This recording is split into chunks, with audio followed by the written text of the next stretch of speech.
घर का बच्चा का पैर टूट जाए, हाथ टूट जाए और हॉस्पिटल में एडमिट हो जाए और उसके बाद भी हम बस कुछ कर ना पाएँ, तो ये कौन सी बात है? PCI, pharmacy council of India, bar council of India, AICT, NCT, उनकी मान्यताएं समय पर नहीं होती हैं। आपका और उनका युवा मोर्चा अलग है, बीजेपी और एबीपी अलग है। 8 तारीख को आप मुख्यमंत्री से मिलने गए थे, क्या बात हुई थी? हमारे यहाँ से निकले हुए लोग आज हो सकता है उस राजनीतिक दल में बहुत सारे लोग काम करते हो, लेकिन उनका नियंत्रण हमारे ऊपर नहीं है। जो आप कह रहे हैं बुलडोजर एक्शन हुआ, बुलडोजर एक्शन के नाम पे क्या हुआ? गार्ड का रूम गिराया गया या फिर एनिमल हाउस गिराया गया? कार्रवाई क्या हुई? कार्रवाई हुई कि खानापूर्ति हुआ?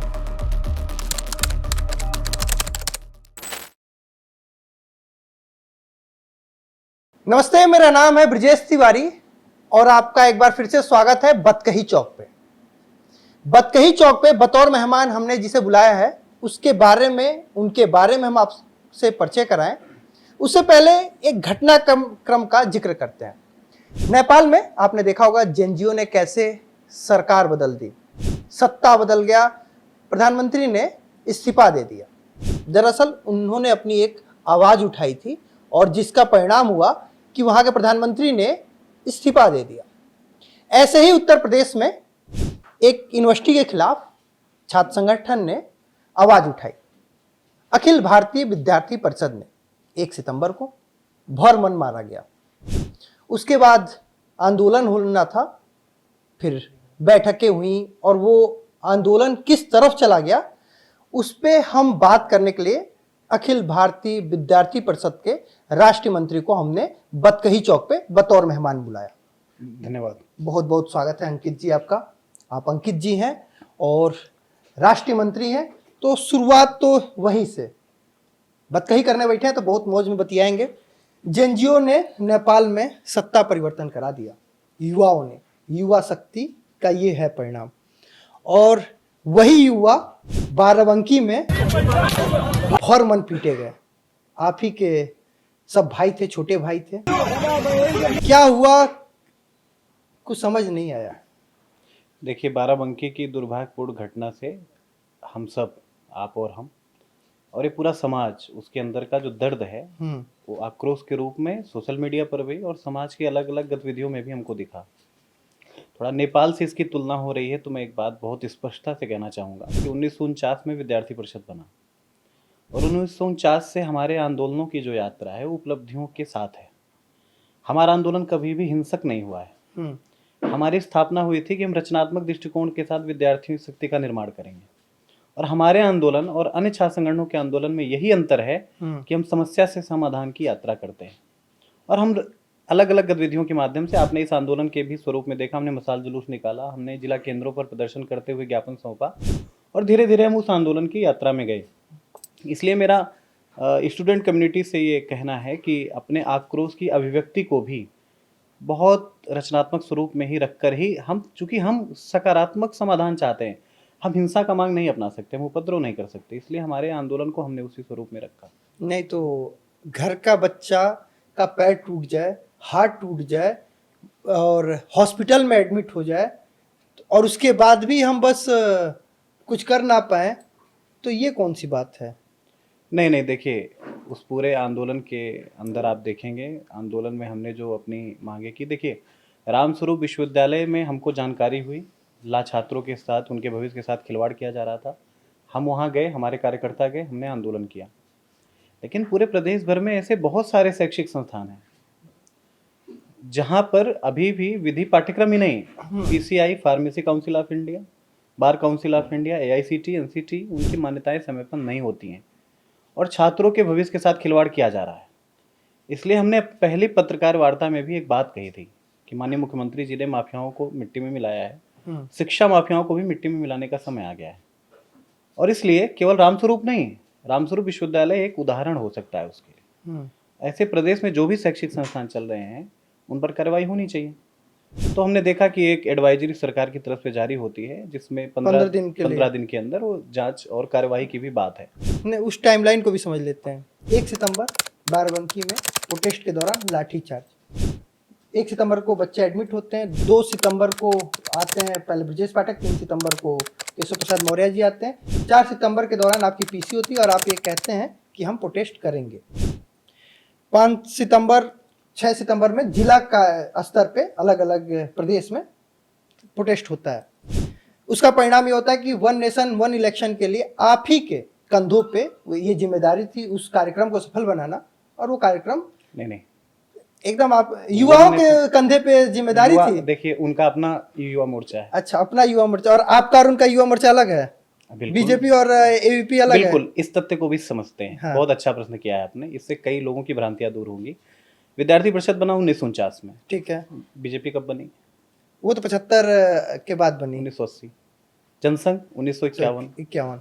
इसलिए विद्यार्थी परिषद के कार्यकर्ता, आप वो प्रकल्प नहीं है जहाँ पे जिस प्रकल्प से बीजेपी आती है? नहीं, देखिए हम समवैचारिक हो सकते हैं। जड़ एक है या नहीं है? नहीं, हम समवैचारिक हैं। हाँ। मैं इसको भी स्पष्ट कर रहा हूँ बहुत सहजता से, हम समवैचारिक हैं। विचार हो सकता है, विचार का माध्यम एक हो, हमारा जो काम करने का तरीका है वो अलग है। हमारे यहाँ से निकले हुए लोग आज हो सकता है उस राजनीतिक दल में बहुत सारे लोग काम करते हो, लेकिन उनका नियंत्रण हमारे ऊपर नहीं है।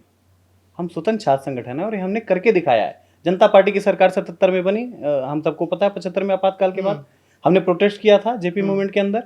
लोगों ने कहा कि आप भी सत्ता में सहभागी बनिए, आपको भी सत्ता में आना चाहिए, आपका इतना बड़ा प्रोटेस्ट है। हमने उस समय स्पष्ट किया था कि हम सत्ता परिवर्तन नहीं, व्यवस्था परिवर्तन के लिए, और व्यवस्था परिवर्तन के साथ अगर सत्ता परिवर्तन करना पड़े तो उसके लिए हम काम करते हैं। हम राजनीतिक दल नहीं हैं। इसलिए जो बात हमने वहां स्पष्ट की थी वही बात हमने यहाँ की है कि स्टूडेंट्स मूवमेंट के अंदर, कैंपस एक्टिविज्म के अंदर काम करने का ये तरीका और ये शैली हमारी है, ये काम हमारा है। राजनीतिक क्षेत्र में करने के लिए वो काम कर रहे हैं। विश्व हिंदू परिषद से केशव प्रसाद मौर्य जी आते हैं। दानिश आजाद जी आप ही के संगठन एबीपी से आते हैं। जेपीएस साहब आपके संगठन से आते हैं। प्रदेश सरकार में उठा के मंत्री देख लीजिए, विधायक देख लीजिए, आप ही के संगठन से हैं। यहाँ से वहां पे एंट्री होती है और आप कह रहे हैं हम उसके प्रकल्प के हिस्से नहीं। समाजवादी पार्टी के विधायक हैं लखनऊ के ही, रविदास मेहरोत्रा। उनका पता करिएगा विद्यार्थी जीवन कहाँ से था, वो भी एबीपी से थे। कांग्रेस के भी वो भी एबीपी से थे।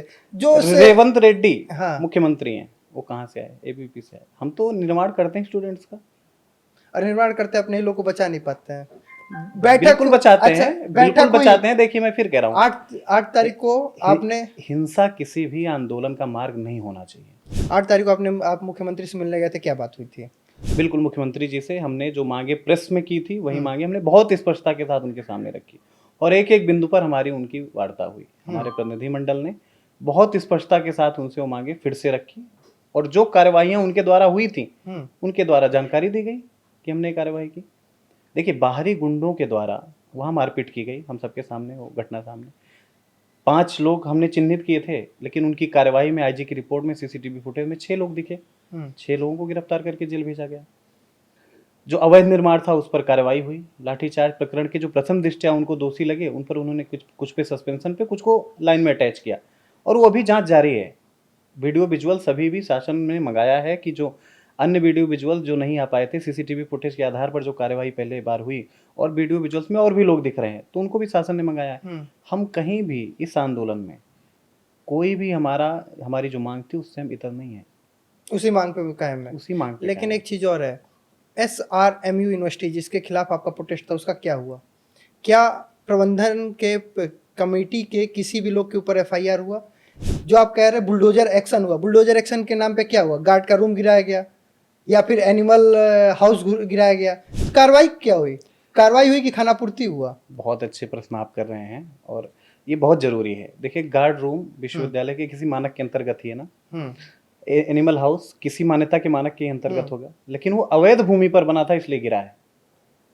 हमने मांग की थी जो भी अवैध ग्राम सभा वर्सेज पंकज अग्रवाल जो केस है जिसपे 25 अगस्त को जजमेंट आया, 21 मई 2025 को फाइल हुआ था केस, उसमें यही कहा गया है कि अवैध निर्माण के जितने गाटे हैं उन पर अतिक्रमण नहीं होना चाहिए, और जो बुलडोजर चले उन्हीं घाटों पर चले। और अभी भी सर्वे की कार्रवाई चल रही है, अभी भी सर्वे किया जा रहा है, अभी भी चिन्हांकन हो रहा है कौन कौन से घाटे हैं जो अवैध हैं, और कार्रवाई चलेगी। तो ये हमने मांग की है कि उन पर कार्रवाई बंद नहीं होनी चाहिए, और इसलिए उस प्रोटेस्ट। और आपने कहा जो FIR, उच्च शिक्षा परिषद ने रामस्वरूप विश्वविद्यालय पर FIR कराई है, और तथ्यों के साथ कराई है कि केवल ये BCI नहीं, BCI तो हमको पता चल गया। अब मैं आपको बताऊं, आर्किटेक्चर वास्तुकला वहाँ पढ़ाई चलती है, उसकी भी मान्यता नहीं है। पीसीआई फार्मेसी की पढ़ाई चलती है, उसकी भी मान्यता नहीं है। बीएड चलता है 2-2 3-3 यूनिट, उसकी भी मान्यता नहीं है। हमने वो भी डॉक्यूमेंट माननीय मुख्यमंत्री जी को सौंपे हैं और उसके आधार पर ये पूरे प्रदेश का निर्णय आया है। और मैं आपको बताऊं, समाजवादी पार्टी के लोग, समाजवादी छात्र सभा, उन्होंने प्रोटेस्ट किया। आपके लिए भाई अब आप कहते हैं वो खराब है आपके लिए, नहीं, वहाँ के रोड पे प्रोटेस्ट किए, देखिए, लाठी भी खाए बेचारे थोड़ा सा। स्टूडेंट्स मूवमेंट के लिए प्रोटेस्ट करने वाला कोई व्यक्ति खराब नहीं है। विचारधाराएं अलग हो सकती हैं, लेकिन अगर लोकतंत्र के मूल्यों पर, स्टूडेंट्स के मुद्दे पर वो आ रहा है तो उसका स्वागत है। लेकिन एक चौधरी चरण सिंह विधि महाविद्यालय है इटावा में, शिवपाल जी वाला, उसकी भी मान्यता LLB 5 ईयर की 3 ईयर की नहीं हुई है। मुझे आशा है कि छात्र सभा वहां अपनी यूनिट बनाएगी और प्रोटेस्ट करेगी उनके खिलाफ। अगर वो नहीं करते तो आप करेंगे? हम तो करने जा रहे हैं, हम ही तो कर रहे हैं। रामस्वरूप भी हमने किया और पूरे प्रदेश में शैक्षिक अराजकता के विरुद्ध केवल ABVP मिलती है। हम तो यूनिट भी बनाते हैं, हम मेंबरशिप भी करते हैं, हम अभियान भी चलाते हैं, हम पर्यावरण का भी काम करते हैं। कैंपस में दिख कौन रहा है? ABVP दिख रही है। लेकिन मैं कहना चाह रहा हूँ बहुत इस तरीके से कि छात्र सभा भी, उनको भी छात्रों के मुद्दों पर, वो यहाँ है, उनका बहुत अच्छा काम उन्होंने किया। इन कैंपस एक्टिविज्म से लेकर स्टूडेंट के इशूज पर उनको सक्रिय रहना चाहिए। हमने जहाँ से बात को शुरू की थी, जहाँ से हमने बात की शुरुआत की थी, वहाँ पे एक चीज़ हमने कहा था कि नेपाल में जेएनजीओ ने, यानी स्कूल बॉय और कॉलेज बॉय जो अभी पढ़ रहे हैं, उन्होंने एक ऐसे मुहिम की शुरुआत की जिसने तख्ता पलट कर दिया।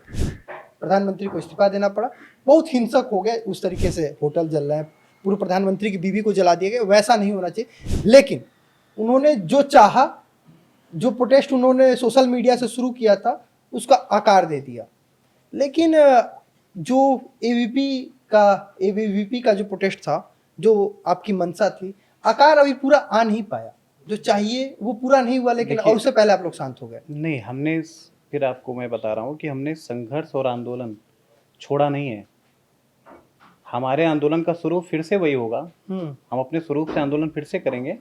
देखिए, कुछ कार्रवाइयाँ हुई हैं, इसलिए हमारी निगाहें सरकार के ऊपर है। और जिस प्रकार से प्रशासन की संवेदनहीनता इस पूरे मामले में देखी है, पुलिस के अधिकारी जो वहां पर थे, CO स्तर का अधिकारी वहां पर उपस्थित होता है और बिना किसी वैधानिक प्रक्रिया को पूरा किए लाठीचार्ज किया जाता है। हमने इस पूरे प्रोसेस को चैलेंज किया है और हम केवल ये नहीं, हम लीगली भी जा रहे हैं उसके लिए। देखिए, हमारे कार्यकर्ताओं पर लाठीचार्ज हुआ है, आखिर हमारे कार्यकर्ताओं पर लाठीचार्ज हुआ है, जो आपने कहा, हम कार्यकर्ताओं के साथ और पूरे स्टूडेंट कम्युनिटी के साथ ये अन्याय हम नहीं होने देंगे। आपने कहा कि आपका विचार और जो इस समय सरकार है उनकी विचार एक ही है, विचारों में कोई भेद नहीं है। तो यानी सरकार के पास जो तंत्र होता है वो चलाने की जिम्मेदारी सरकार की होती है, पुलिस प्रशासन उसी में से एक तंत्र है। तो जब आपके विचार इतने शुद्ध हैं, तो वो कौन सा विचार था जो लाठी चलवा दिया? बिल्कुल, ये बहुत अच्छा प्रश्न है और बहुत संवेदनशील प्रश्न है। वो कौन लोग थे जो उस पुलिस के तंत्र में हैं और जिन्होंने स्टूडेंट्स डीलिंग, पुलिस को सिखाया जाता है ना उनकी ट्रेनिंग में कि आपको पब्लिक के साथ डील कैसा करना है, कहाँ हुई थी उनकी ट्रेनिंग? वो कौन लोग हैं? किस प्रोसेस में उनका सिलेक्शन हुआ था? जो आज, और केवल ये तो रामस्वरूप के अंदर दिख गया, पूरे प्रदेश के अंदर ऐसे कौन से लोग हैं जो इस तंत्र के अंदर काम कर रहे हैं, जो पब्लिक को इस तरीके से ट्रीट करते हैं? हमने बोला था अपने पहले प्रेस के अंदर कि इस पूरे प्रक्रिया की जांच होनी चाहिए, और हम आज भी कह रहे हैं, हमने उस दिन भी मुख्यमंत्री जी से कहा कि इसकी उच्च स्तरीय जांच होनी चाहिए। तो क्योंकि जिस हिसाब से उन बच्चों से, उन भाइयों से मैं मिल के आया, एक बता रहे थे कि मेरे पैर पे 7 लोग लाठी चला रहे बिल्कुल थे, जिनका पैर टूटा हुआ है। वो हम वीडियो में देख सकते हैं उसको। और तो वो काले कलर का एक जो शर्ट पहना हुआ है, जिनका हाथ टूटा हुआ है, उनसे मैं मिल के भी आया, उसको तो ऐसा लग रहा है जैसे कोई आतंकवादी है या छिछोरी लेकर के भगा हुआ है, उसको जिस तरीके से मारा जा रहा है। बिल्कुल। तो ये जो पुलिस का बर्ताव है, मैंने क्या कहा, प्रशासन की संवेदनहीनता, यानी पूरे, मैं इसके लिए केवल एक नहीं कि वहां का चौकी इंचार्ज जिम्मेदार है, CO भी जिम्मेदार है, SP भी जिम्मेदार है। भाई, वहां पुलिस के आला अधिकारी कौन होते हैं? SP होते हैं ना। क्या उनकी जानकारी में नहीं था तो उनको चैलेंज करना चाहिए। इसलिए मैं फिर से आपसे कह रहा हूं, हमारी जो मांगे थी वही है। आखिर वो इस प्रोसेस की जांच जब चलेगी तब तो इनको पता चलेगा ना कि ये लाठीचार्ज किसने करवाया। अच्छा, उत्तर प्रदेश के दोनों डिप्टी CM एक दिन के अंदर, एक कोई शाम को और एक अगले दिन मिल लिए। 5 कालिदास मार्ग से अगर देखा जाए, मेडिकल कॉलेज जहाँ पे एडमिट है बच्चे, उसकी दूरी 4.9 किलोमीटर के अप्रोक्स आती है 5 कालिदास मार्ग से। वहाँ से मुख्यमंत्री साहब मिलने नहीं गए। पहला एक, अगर प्रशासन ने गलत किया, एक तो जाके बच्चों से मुलाकात नहीं हुई, और दूसरा आपके साथ बैठक करने में 1 तारीख का इंसिडेंट था, 8 सितंबर को आपकी मुलाकात हुई। 8 दिन क्या वो मिलना नहीं चाहते थे या उन तक ये प्रकरण पहुंचा ही नहीं था? नहीं, देखिए, अब हमें तो ये लगता है, और हम सब एक तंत्र में ही काम कर रहे हैं, यानी मीडिया भी काम कर रही थी, हम भी समाज के अंदर और छात्रों के अंदर काम करते हैं। देखिए, मुख्यमंत्री से प्रकरण छिपा था, ये बात नहीं है। हमने अपने, देखिए, पहले हम किसी के पास, जिम्मेदार व्यक्ति के पास जाने से पहले हमने अपनी मांगे रखी और विद्यार्थियों के इस मुद्दे को रखा। जब उनकी तरफ से हुआ कि नहीं, इस इशू इतना संवेदनशील है और इस पर बातचीत करनी चाहिए, हमारे प्रतिनिधिमंडल ने उनसे वार्ता की और वही 4 मांगें जो हमने पहले दिन रखी थी, वही 4 मांगें हमने उनसे रखी। तो देखने आने का भी विषय, देखिए, संवेदनशीलता का, और वो मुख्यमंत्री हैं, हम ये नहीं कह सकते, लेकिन छात्रों के का ये विषय था, इसलिए थोड़ा और संवेदनशीलता उनकी ओर से दिखाई जानी चाहिए थी। आना चाहिए था। बिल्कुल, उनको और संवेदनशील कार्यवाही भी त्वरित हो सकती है, एक्शन भी त्वरित हो सकते हैं, तो इस प्रकार से करना चाहिए था। लेकिन एक प्रक्रिया होती है, उस प्रक्रिया के दायरे में वो है, इसलिए राजा का काम ही यही है कि अगर उनके सैनिकों से अगर कोई गलती हो जाए तो जाके कम से कम मुलाकात करें। स्वीकार करना बहुत बड़ी चीज होती है। उन्होंने स्वीकार किया, 7 दिन बाद कि जो ये हुआ वो दुर्भाग्यपूर्ण था। तो इसलिए एक प्रक्रिया के नाते वो पूरी व्यवस्थाएं चलती हैं। आप भी 8 को आपकी मुलाकात हुई थी, मुझे लगता है 15 दिन का जो डेडलाइन दिया गया, 23 तारीख को वो रिपोर्ट 15 दिन में जो मांगी गई वो हो जाएगा। 23 तारीख को रिपोर्ट आएगा, उसके बाद आप लोग का क्या है, क्या एक्शन प्लान है, क्या करेंगे? नहीं, अब देखिए, पूरे प्रदेश के लिए वो आदेश जारी हुआ। हमारे कार्यकर्ताओं ने जब ये बैठक, देखिए, हमारे यहाँ सामूहिक निर्णय प्रक्रिया है, कोई ये व्यक्ति निर्णय नहीं करता है। नीचे तक के कार्यकर्ताओं के मन में रोष है कि ऐसे जो भी संस्थान बिना मानक के चल रहे हैं, उन सबको, उनके ऊपर कार्रवाई होनी चाहिए, बंद किया जाना चाहिए। हमारे कार्यकर्ता भी अपने अपने स्तर पे उनको सूचीबद्ध कर रहे हैं, और उसके लिए भी हम, जो हमारी भूमिका है, उस भूमिका में हम जाएंगे। तो आगे की रूपरेखा बैठक के बाद ये तय होगा कि क्या किया जाएगा। हाँ, बैठक हमारी हुई है, तो एक प्रक्रिया का अंग वो भी है, और हमारी ये जो सारे चीजें हुई, मसाल जुलूस निकला है, सब बैठक के बाद ही हुआ है। कार्यकर्ताओं ने तय करके कार्यकर्ताओं ने ही किया है। कई बार ये होता है व्यक्ति केंद्रित नहीं, संगठन केंद्रित, विचार केंद्रित है, इसलिए सबका निर्णय है, वो हमने किया है। और आगे भी हमको जहाँ जहाँ ऐसी अराजकता, शैक्षिक अराजकता मिलेगी, हम उसके विरुद्ध संघर्ष करते रहेंगे। और इस तंत्र के विरुद्ध भी, कौन से तंत्र? जिस तंत्र के द्वारा ऐसी घटनाएं संचालित होती हैं, जिस तंत्र के अंदर संवेदनहीनता है, जो तंत्र, वहां का कोई अधिकारी हो, एसओ हो, यानी प्रशासन हो, उसको संवेदनशील होना पड़ेगा। वो तो दिख नहीं रहा है। नहीं, उनको होना पड़ेगा। मैं आपको कह रहा हूँ ना कि स्टूडेंट कम्युनिटी की ये हुंकार है, स्टूडेंट कम्युनिटी ने के ऊपर ये उन्होंने कार्रवाई, यानी हम ये माने कि अभी ये अंगड़ाई है, आगे और लड़ाई है। 1949 से चल रही है, आगे भी चलेगी, रुकेगी नहीं। ये तो संघर्ष के लिए हम बने हैं। एबीवीपी एक स्वयं में छात्र आंदोलन है। अच्छा, ये आंदोलन कभी रुकने वाला नहीं है। तो बहुत बहुत धन्यवाद अंकित जी आपका आने के लिए। बहुत धन्यवाद आपका कि आपने अपने इस शो के माध्यम से छात्रों के इस मुद्दे को एड्रेस किया, और जो तथ्यात्मक चीज़ें, कई लोग तो, बहुत सारे लोग स्टोरी कर रहे हैं, उनको कहाँ कहाँ से स्टोरीज मिल रही हैं, स्टोरी चला रहे हैं, मैं उनका नाम नहीं लेना चाहूँगा, लेकिन गलत स्टोरीज से बचना चाहिए। देखिए, ये सबसे अच्छी बात होती है कि आके उस संगठन से कोई व्यक्ति प्रकाश डाले। तो हमने सोचा आपको बुलाया जाए और आप बतकही चौक पे आए बतौर मेहमान, और हमारे साथ हर सवालों का आपने जवाब दिया जो हमारे मन में संशय था। तो बहुत बहुत धन्यवाद आपका आने के लिए, बतकही करने के लिए। बहुत बहुत धन्यवाद आपका और आपके पूरे दर्शकों का। तो आज हमारे साथ जो बतकही पे मौजूद थे, उनका नाम अंकित शुक्ला जी है, राष्ट्रीय मंत्री हैं अखिल भारतीय विद्यार्थी परिषद का। आपको ये बतकही कैसी लगी कमेंट करके नीचे बता दीजिएगा, और वीडियो अपने यार मित्र दोस्त भाई को शेयर कीजिएगा जो इस प्रोटेस्ट के बारे में जानना चाहते हैं। मुझे दीजिए इजाजत, नमस्ते। This video is sponsored by Ram Group of Companies, co-sponsored by Nature House and Bhaiya Ji Silver Coated Ilaichi.